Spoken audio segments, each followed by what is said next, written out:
구스 사람이 이르러 말하되 내 주 왕께 아를 소식이 있나이다. 여호와께서 오늘 왕을 대적하던 모든 원수를 갚으셨나이다 하니 왕이 구스 사람에게 묻되 젊은 압살롬은 잘 있느냐? 구스 사람이 대답하되 내 주 왕의 원수와 일어나서 왕을 대적하는 자들은 다 그 청년과 같이 되기를 원하나이다 하니 왕의 마음이 심히 아파 문 위층으로 올라가서 우니라. 그가 올라갈 때에 말하기를 내 아들 압살롬아, 내 아들 압살롬아, 차라리 내가 너를 대신하여 죽었다면 압살롬 내 아들아 하였더라. 함께 따라할까요?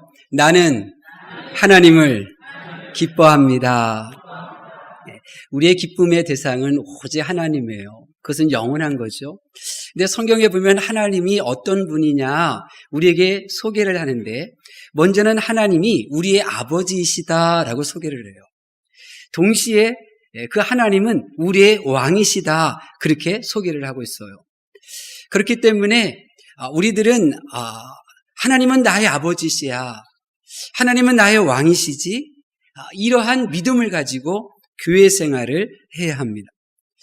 하나님께서 나의 아버지이심을 믿는 이 신앙은 이 돌아온 탕자가 아버지의 그 무한한 사랑에 의하여 모든 것이 회복되고 풍성한 삶을 누렸던 것처럼 이 하나님을 아버지라 부르는 신앙은 하나님의 그 사랑 안에서 자유해요. 예배드리거나 예배드리지 않거나 자유하죠. 그 사랑으로 만끽하며 살아요. 반면에 하나님의 왕되심을 믿는 신앙은 왕이신 하나님께서 내게 말씀하시고 나는 왕의 명령에 순종하는 관계를 만들어요. 그래서 왕이 나의 왕되심을 고백할 때 그 왕이 이 세상에서 나를 통하여 하시고자 하시는 그 목적이 이제 그 사람의 가치 있는 일이 되는 거고요. 그 가치를 이루기 위한 어떤 헌신과 충성도 기쁨으로 다 감당할 수가 있게 되는 것입니다. 교회는 어떤 성도가 많아야 될까요? 하나님을 아버지라 부르며 그 사랑 안에서 그냥 자유함을 누리는 성도가 많아야 될까요? 아니면 하나님은 나의 왕이시기에 나에게 맡겨주신 사명을 감당하기 위한 충성된 삶을 사는 성도들이 많아야 될까요? 요즘은 하나님의 아버지 되심만 믿으려고 하는 성도들이 점점 많아지고 있어요. 하나님의 사랑, 그 은혜, 그 하나님의 크신 사랑과 그 크신 은혜 앞에서 내가 뭘 하든 그냥 상관이 없이 그래서 그냥 마음껏 삶을 누리는 그러한 성도들이 점점 많아지고 있어요. 그래서 왕이신 하나님을 섬기는, 왕이신 하나님을 섬길 줄 아는 성도들이 점점 한국교회에서 사라지고 있는 현실입니다. 그러나 여러분은 성경을 읽으시면서 이 두 가지를 함께 분별해 내셔야 돼요. 성경을 읽으면서 이 말씀은 하나님이 내 아버지 되심을 드러내는 말씀이야. 그러니 나는 지금 이렇게 힘들고 어려운 상황이라 할지라도 하나님은 날 사랑하시는 아버지이시니 나는 그 사랑 안에서 내가 충분히 이길 수 있어. 그 자유한 삶을 살 수 있죠. 동시에 말씀을 읽을 때 이 말씀은 하나님이 왕이심을 드러내는 말씀이네. 그러면 왕이신 하나님께서 나에게 명령하시는 말씀이 뭐지? 내가 그 말씀에 충성해야 될 텐데 하나님 말씀하옵소서 내가 행하겠나이다. 이런 신앙을 가지고 신앙생활을 하게 되는 거예요. 그렇기 때문에 여러분들은 이 하나님의 이 말씀을 어느 한쪽으로만 치우쳐서 읽을 것이 아니라 이것이 균형을 이루어야 돼요. 하나님의 사랑되심을 믿으면서 충성은 저버리는 신앙인도 아니고 하나님의 충성을 강조하면서 지치고 곤고한 사역자의 모습도 아닌 이 하나님의 사랑과 충성이 균형을 이루어 행복하게 주님의 일을 감당하는 그러한 성도, 그런 사역자가 되어야 될 줄로 믿습니다. 지난 금요일 기도에서 보았던 말씀, 여러분들이 어제 큐티 보았던 그 말씀의 내용은 바로 이런 거였어요. 전쟁터에서 반역한 압살롬 왕자를 이제 전쟁터에서 다윗의 부하들이 만나게 될 터인데 다윗이 자기의 부하들에게 그 압살롬을 죽이지 말라고 당부를 해요. 근데 그 말씀에는 왕인 다윗의 말에 그대로 따라줬던 한 사람과 왕의 말을 듣지 않고 자기 마음대로 행했던 군대 장관 요압에 대한 이야기가 나와요. 왜 성령 하나님께서는 이런 내용을 성경책에 기록해 놓으셨느냐? 하나님을 왕으로 섬기는 성도가 어떻게 왕이신 하나님을 하나님 되게 왕 되도록 섬길 수 있는지 그 방법을 이 말씀을 통하여 우리에게 가르쳐 주신 거예요. 뭐예요? 성경에 나오는 그 한 사람은 다윗의 말을 지키기 위해서 은 10개, 은 1000개라도 다 거부를 했어요. 물질 욕심 다 내려놓고 왕인 다윗의 말에 순종했다는 거예요. 그리고 그 한 사람이 다윗 왕에 어떻게 순종했느냐면 그 다윗 왕이 자기의 생명을 취할 수 있는 권한이 있다는 사실을 알고 그 사실이 두려워 압살롬을 죽이려고 한 행동을 절제했어요. 여러분, 이것이 바로 우리가 왕이신 하나님을 섬기는 방법이에요. 하나님이 여러분의 왕이시라면 그 하나님, 그 왕이신 분을 섬길 때에 그분의 말씀보다 여러분의 물질의 욕심을 앞세워서는 안 돼요. 그분이 나의 생명을 취할 수 있는 권능의 심판주이심을 알고 지금 내 행동을 절제할 줄 알아야 되는 거예요. 그래야 하나님이 나의 왕이심을 믿는 믿음으로 그분을 섬기는 거예요. 자, 그런데 오늘 주시는 말씀은 하나님에 대한 어떤 부분을 드러내는 걸까? 오늘 말씀을 보면 다윗이 전쟁터에서 죽은 아들 때문에 슬퍼하는 내용이에요. 다윗이 이 전쟁터에서 승리를 이끌고 온 군사들을 잘했다 칭찬하는 통치자의 모습이 아니라 그냥 아들을 잃어버린 아버지의 그 슬픔의 모습을 보여주고 있는 거예요. 그러니까 성령 하나님께서는 오늘 이 본문을 통해서 다윗이 아파하고 다윗이 눈물을 흘리는 이 모습을 통하여 하나님이 무엇을 아파하시는지, 하나님이 무엇을 슬퍼하시는지, 하나님이 언제 눈물을 흘리시는지를 우리들에게 알려주고 있는 거예요.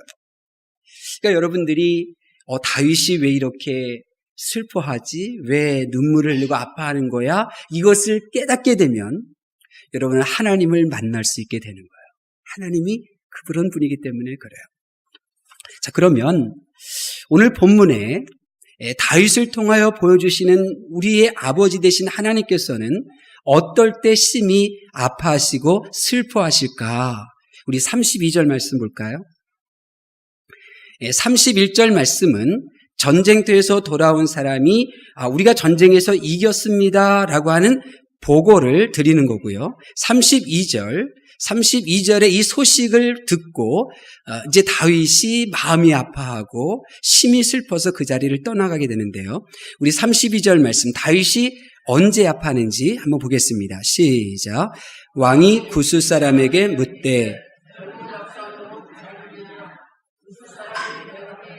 내 주 왕의 원수와 일어나서 왕을 대적하는 자들은 다 그 청년과 같이 되기를 원하나이다 하니 아멘. 무슨 소식인가요? 압살롬이 죽었다는 소식이에요. 아들이 죽었다는 이 소식 앞에 다윗은 마음이 아픈 거예요. 그리고는 혼자 울려고 그렇게 성벽 위로 이제 올라가는 거예요. 근데 다윗이 얼마나 슬퍼했느냐면요. 다윗이 얼마나 눈물 흘리되 엉엉 울었느냐면 오늘도 새벽 한 4시 정도 됐는데요. 거실에서 이제 원고 이렇게 이제 보고 있는데 무슨 소리가 들려요. 지금 무슨 소린가? 창문을 이제 이렇게 열어보니까 우리 집 뒤 창문에는 이제 또 그 가게에서 이제 이렇게 갖고 놓은 이제 커피 마시는 곳이 있거든요. 그 밑에서 엉엉 우는 소리가 들리는 거예요. 젊은 여성이 엉엉 울고 남자는 이렇게 좀 달래고 이런 소리가 이제 들리는 거예요. 근데 참 마음이 아프더라고요.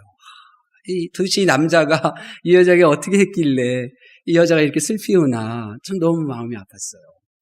지금 다윗도 마찬가지예요. 다윗도 아들이 죽은 사실 앞에서 엉엉 우니까 전쟁터에서 승리하고 그 성으로 돌아오는 군사들이 어떤 모습을 보이느냐면 바로 이 19장 3절에 우리 한번 읽어볼까요? 사무엘하 19장 3절 말씀 3절 말씀 보겠습니다. 시작. 그날에 백성들이 싸움에 쫓겨 부끄러워 도망함같이 가만히 성읍으로 들어가니라. 아멘. 승리의 환호성을 가지며 성으로 돌아와야 할 이 군대가 그냥 패배한 군사처럼 그렇게 조용히 고개를 숙이고 성으로 들어온 거예요. 왜요? 다윗이 슬퍼하니까. 다윗이 아파하니까 그런 거예요. 다윗이 왜 슬퍼하고 아파해요? 아들이 죽어서 그런 거예요. 아들이 생명을 잃었기 때문에 그런 거예요. 생명을 잃은 그 아들을 보고 다윗은 마음 아파하고 슬퍼서 눈물을 흘리는 거예요. 여러분, 이 다윗 왕의 모습이 바로 하나님의 모습이라니까요. 하나님은 어떤 분이냐?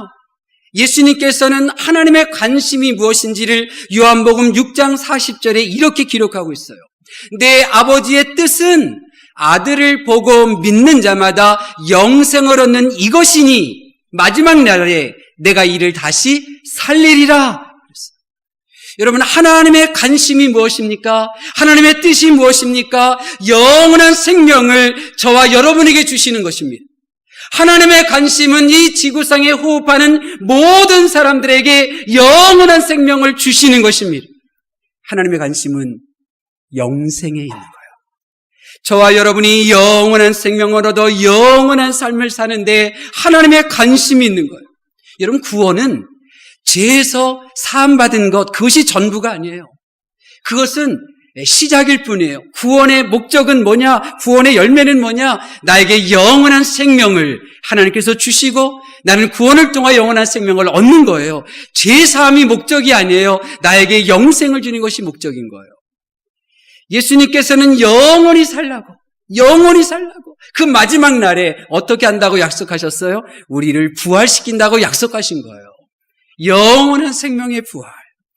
그러므로 하나님께서는요, 영원한 생명을 얻기 위하여 이 육체의 생명이 머무는 동안 예수님을 믿어야 할 그 사람이 예수님을 믿어 영원한 생명을 얻지 못한 채 죽어갈 때 마음 아파하시는 거예요. 하나님께서는 영원한 생명을 얻으라고 예수님을 십자가에 못 박혀 죽으셨는데 그 예수님이 나의 구주이심을 믿지 못하여 죽어가는, 호흡이 가닥가닥 넘어가는 그 영혼을 바라보시면서 슬퍼 눈물 흘리고 계시는 거예요. 왜냐하면 하나님께서는 한 사람도 멸망당하기를 원하지 않고 영생을 얻기를 원하시기 때문이에요. 하나님께서는 한 사람 한 사람을 이 온 우주 천하보다도 더 귀하게 여기시기 때문에 지금 이 지구 구석구석에서 예수님을 믿지 못한 채 영원한 생명을 얻지 못한 채 죽어가는 영혼들을 바라보시며 지금도 눈물을 흘리고 계시다는 거예요. 생명, 영원한 생명에 관심 없이 살아가는 영혼을 보실 때 하나님은 마음에서 나오는 눈물을 흘리셔요. 근데 우리는요, 하나님은 생명에 관심이 있는데 나는 생명에 관심이 있냐는 거예요. 하나님은 생명을 잃는, 영원한 생명을 얻지 못한 채 죽어가는 영혼들을 보면서 마음 아파하시고 슬퍼하시는 분이에요. 다른 하나님께서는 언제 슬퍼하실까? 언제 눈물 흘리고 언제 아파하실까? 33절 말씀 보겠습니다. 33절 말씀 봅니다. 시작. 왕의 마음이 심히 아파 그가 올라갈 때에 말하기를 내 아들 압살롬아, 내 아들 압살롬아.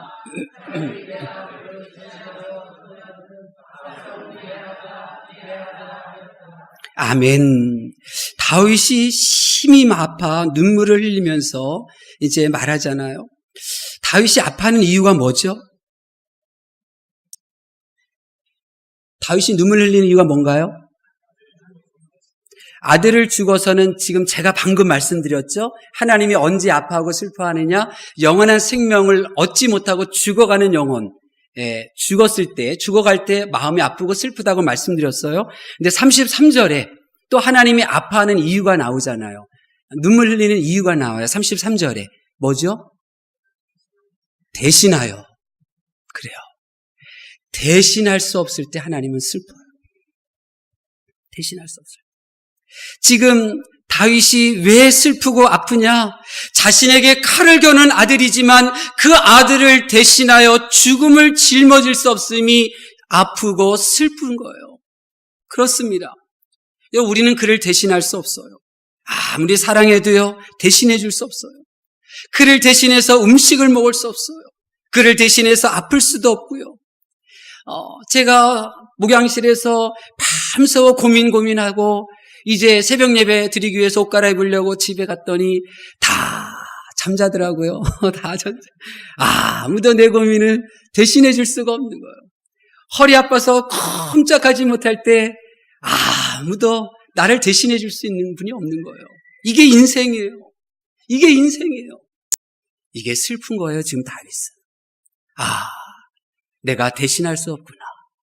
이게 본질적인 인간의 정체성이에요. 내가 그를 대신하여 아플 수 없구나. 내가 그를 대신하여 죽을 수 없구나. 이것이 아프고 눈물 흘릴 슬픈 일이라는 거예요. 여러분, 그렇습니다. 이 세상 그 누구도 날 대신하여 아파줄 수가 없어요. 날 대신하여 죽어줄 수가 없어요. 이것이 세상의 모습이에요. 그러나 성경은 우리에게 밝히 드러내고 있는데, 세상은 널 대신하여 해줄 수 있는 이는 없지만 하늘을 봐라, 널 대신하여 하실 수 있는 분이 있어. 그분을 가리키잖아요. 그분이 바로 하나님이에요. 다윗은 자신의 아들을 대신해 죽을 수 없었으나 하늘에 계신 아버지 하나님께서는 자녀인 나를 대신하여 죽으셨어요. 다윗은 아들을 대신하여 죽지 못해 아파하는 눈물만 흘리고 있지만 하늘 아버지 하나님께서는 나를 대신하여 보혈을 흘리셨잖아요. 세상은 날 대신해 줄 수 있는 이가 없다 하나 성경은 그분이 있다고 가르쳐줘요. 하늘을 보라고. 그분이 저 위에 있다고. 우리는 주님이 달리신 십자가를 볼 때 날 대신하여 죽으신 그 사랑의 눈물 흘리다가도 세상에는 날 대신할 사람이 없다고 하였는데 십자가를 보니 날 대신하여 고통당하시고 날 대신하여 못 박히시고 날 대신하여 죽으신 하나님 그분이 있는 사실 앞에 기뻐하고 웃게 되는 거예요. 이게 성도예요. 그러므로 여러분들이 하나님께서 여러분을 대신할 수 있도록 기회를 드리지 않는다면 하나님의 마음을 아프게 하는 거예요. 하나님 마음 아프게 하는 거예요. 하나님, 예배요? 제가 예배 드린 게 어디 한두 해인가요? 그냥 가만히 계세요. 내가 알아서 예배 드릴게요. 그리고 성령님의 도우심 없이 혼자서 예배 드리려고 할 때 지금 하나님 마음을 아프게 하는 거예요.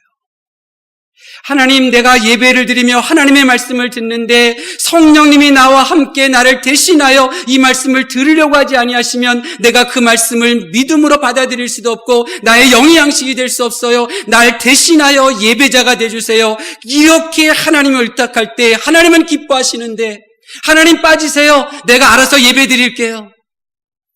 하나님은 슬퍼하시는 거예요.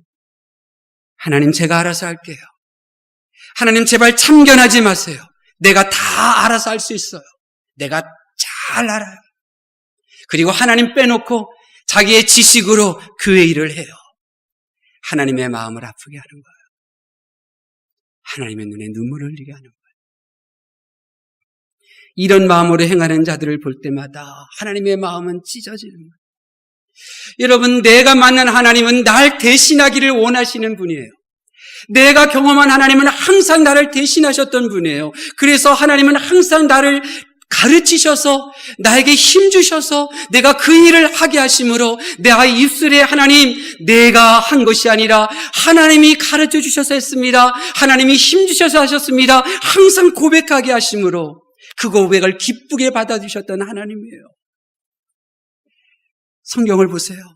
하나님께서는 모세를 대신하여 밤새도록 바람을 부어 홍해를 갈라내셨잖아요. 하나님께서는 모세를 대신해서 밤새도록 먹을 만나를 준비하시고 새벽과 같이 이스라엘 진영에 다 공급해 주셨잖아요. 하나님이 대신하셨어요. 모세의 일을. 하나님께서 무려 40년 동안을 하루도 거르지 않으시고 모세를 대신하여 하루 식량을 준비해 주셨다고요. 하나님께서는 하루 종일 우물을 파야 할 모세를 대신해서 우물 하나 가지고 안 되기에 또 우물을 파야 되는 그 모세를 대신해서 온 이스라엘 백성들이 풍성하게 갈증을 해결하고도 남을 물을 대신 공급해 주시잖아요. 이게 하나님이에요. 북악교회로 부름받은 성도 여러분, 하나님께서는요, 여러분이 이 인생길 살면서 당하는 고통, 수고, 그 모든 것들을 하나님이 대신 겪고 싶으셔 하시는 분이에요. 대신 겪고 싶어 하셔요. 여러분이 시험 당할 때, 여러분이 고통 가운데, 질병 가운데 있는 그 모든 것들을 하나님이 대신해서 그 모든 것들을 다 대신해서 겪기를 원하셔요. 성경 말씀 볼까요? 이사야 53장 4절에 이사야 선지자가 이렇게 고백하잖아요. 그는 실로 우리의 질고를 지고, 그는 실로 우리의 질고를 대신 지고 우리의 슬픔을 당하였거늘. 질고는 괴로운 질병, 슬픔, 비통함, 이런 걸 뜻하는 거예요. 그러니까 하나님께서는 저와 여러분의 이 괴로운 질병, 이 고통스러운 이 비통함을 대신 하고 싶으셔서 십자가를 지시고 그 길을 가셨잖아요. 나의 허물로 내가 찔려야 되는데 주님이 대신 찔리셨잖아요. 내 죄악으로 인하여 내가 상함을 받아야 되는데 예수님이 대신 상함을 받으셨잖아요. 이사야는 거듭거듭하여 예수님이 나 대신에, 나를 대신하여 죄의 대가를 지불하셨음을 예언하고 있고, 800여 년 후에 주님은 실제로 나를 대신하여 그 모든 죄를 해결해 내신 거예요. 이런 하나님의 마음을 알고 있는 바울 사도는 이렇게 선포하잖아요. 우리의 부요함을 위하여 그 부요하신 예수님께서 가난에게 지셨다고. 가난에 지셨다고.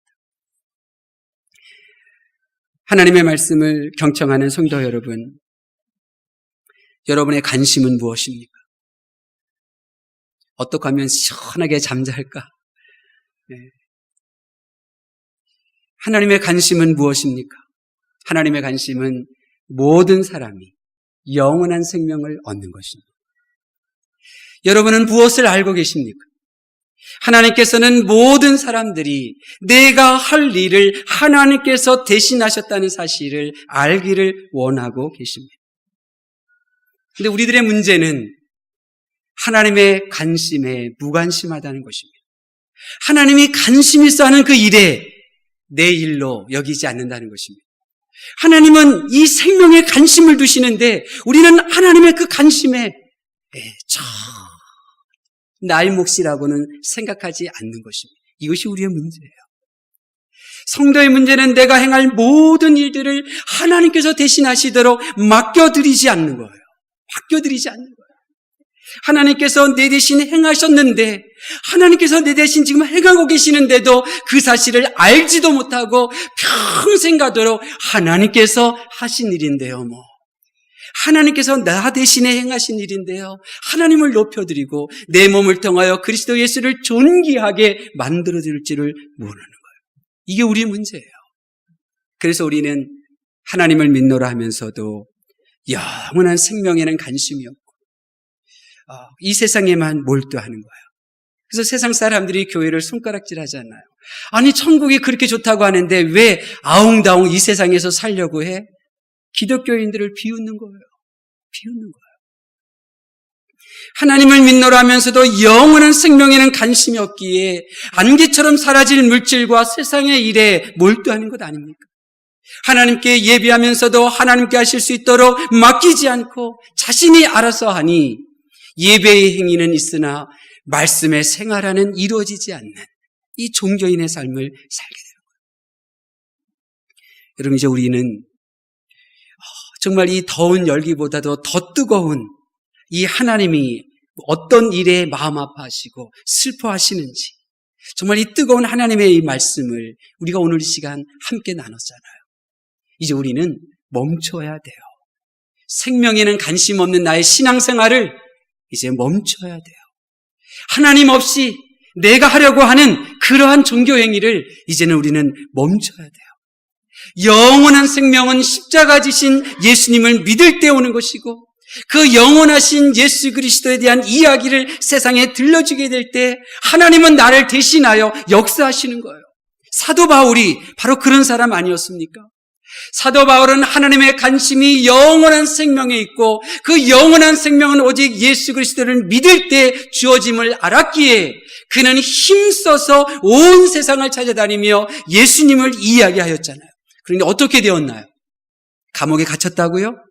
그래요. 생명을 전하던 바울이 감옥에 갇혔어요. 그랬더니 하나님께서 바울을 대신하여 일을 행하시잖아요. 지진을 일으켜 감옥문을 열으셨어요. 풍랑으로 인하여 바울이 탄 그 배의 선원과 승객들이 다 죽게 되었어요. 그런데 생명을 이야기하는 이 바울을 위하여 하나님께서 행하신 일이 뭐예요? 한 사람도 그 일행이 죽지 않고 그 육지에 닿게 하시잖아요. 바울이 돌에 맞아 죽어서 성문 밖에 던져졌다고요? 맞아요. 생명을 이야기할 때, 생명을 전할 때 바울은 돌에 맞고 그리고 죽은 줄 알고 성 밖에 던져졌어요. 그런데 예수님이, 하나님이 대신해서 그 바울을 살려주시잖아요. 내가 생명의 관심을 가지고 내가 생명을 이야기하면 하나님이 대신하여 나를 위하여 일하시는 거예요. 그러므로 생명의 관심을 가지고 하나님의 도움을 받는 그러한 정말 활기 있고 에너지 넘치는, 생명력 넘치는 하나님의 도움을 받는 삶을 살고 싶다면 이렇게 하셔야 돼요. 골로새서 3장 17절 말씀이에요. 또 무엇을 하든지 말에나 일에나 다 주 예수 그리스도의 이름으로 하고 그를 힘입어 하나님 아버지께 감사하라. 여러분이 생명에 관심 있는 신앙생활을 하고 싶다면, 하나님의 전능하신 도움의 손길을 경험하고 싶다면 지금부터 여러분이 무엇을 하든지 또 말에나 일에나 다 내 힘으로 하는 것이 아니라 예수 그리스도의 이름으로 행해야 하고 예수 그리스도가 주시는 힘으로 그 일을 하고 있음을 아버지 하나님께 감사할 줄 알아야 돼요. 근데 우리는 예수 그리스도의 이름으로 행하는 것이 아니라 나의 착함으로 일을 해요. 우리는 예수 그리스도의 힘으로 주님의 일을 하는 것이 아니라 그냥 나의 열정으로 일을 해요.